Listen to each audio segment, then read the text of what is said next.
మరియు పరిసర ప్రాంత ప్రజలకు గొప్ప శుభవార్త. Anil inverters and battery works, Addanki road, auto Nagar, దర్శిలో తక్కువ ధరలకే ఇన్వర్టర్లు, బ్యాటరీలు అందుబాటులోనికి వచ్చాయి. అద్దంకి రోడ్డులోని ఆటో నగర్ ఏరియాలో Anil inverters and battery works పేరుతో నూతనంగా స్థాపించబడిన షాపు నందు తక్కువ ధరలకే బ్యాటరీలు, ఇన్వర్టర్లు అందిస్తున్నారు. ఈ అవకాశాన్ని దర్శి నియోజకవర్గ ప్రజలు సద్వినియోగం చేసుకోవాల్సిందిగా వారు కోరుతున్నారు. వివరాలకు ఈ క్రింది ఫోన్ నంబర్ ను సంప్రదించవలసిందిగా వారు తెలిపారు. Cell number 7095626508. Proprietor Anil Srinu.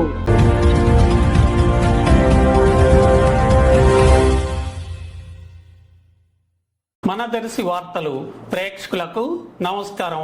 వార్తలు సమర్పిస్తున్నది మీ గంగిశెట్టి రామస్వామి. దర్శి నియోజకవర్గంలో ప్రస్తుతం ఏ నలుగురు ఒక చోట చేరినా రాజకీయాన్ని గురించి, రాజకీయ నాయకుల్ని గురించి, రాజకీయ పార్టీల పరిస్థితులను గురించి చర్చించుకుంటుండగా ఇటువంటి పరిస్థితుల్లో ఎక్కువ మంది రాజకీయ విశ్లేషకులు ప్రధానంగా దర్శి నియోజకవర్గ జనసేన నాయకుడు, జిల్లా లీగల్ సెల్ కార్యదర్శి లాయర్ వరికూటి నాగరాజును గురించి, దర్శిలో జనసేన పార్టీ బలోపేతానికి ఆయన చేసిన సేవా కార్యక్రమాలను, ఆయన ప్రజలకు సందర్భానుసారంగా ఆయన చేసిన ఆర్థిక సహాయాలను గురించి చర్చించుకుంటూ దర్శి నియోజకవర్గం టీడీపీ జనసేన పొత్తులో జనసేన ఎమ్మెల్యే టికెట్ ఆశించి ఆయన దక్కించుకోలేకపోయిన నాగరాజు రాజకీయ ప్రయాణం ఇక ముందు ఎటు సాగనుందో అనేది జనం ప్రధానంగా చర్చించుకుంటున్న ఒక ముచ్చటయింది.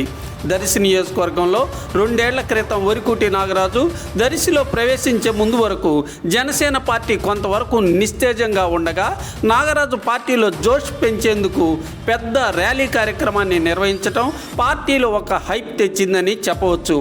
అలాగే పలు గ్రామాల్లో కేడర్ను సమాయత్తపరిచి చైతన్యం రగిలిస్తూ పార్టీ జెండాలను ఆవిష్కరించడం కూడా జరిగింది. అదేవిధంగా జనసేన అభిమానుల వివాహాది శుభ కార్యక్రమాలకు, అలాగే ఎవరైనా మృతి చెందితే అక్కడికి వెళ్ళి నివాళులర్పించడం, వారి కుటుంబ సభ్యులకు తన వంతుగా ఆర్థిక సహాయం చేయటంతో పాటుగా తగిన హామీలు ఇవ్వటం జరిగింది. జనసేన పార్టీ సభ్యత్వ నమోదులో కీలకంగా వ్యవహరించి ఎక్కువ మందిని పార్టీలో క్రియాశీలక సభ్యులుగా చేర్పించడం కూడా జరిగింది. అలాగే పార్టీ కార్యక్రమాలను నిర్వహించటం, టీడీపీ జనసేన పొత్తు కార్యక్రమాల్లో పాల్గొనటం చేశారు. చంద్రబాబును జైలుకు పంపించినప్పుడు ఇది అక్రమ అరెస్ట్ అంటూ టీడీపీతో కలిసి ధర్నా కార్యక్రమం దర్శిలో చేపట్టిన సందర్భంలో ఒక దశలో నాగరాజుపై పోలీసులు కేసు పెట్టడం కూడా జరగ్గా ఇప్పటికీ కేసు ఉంది.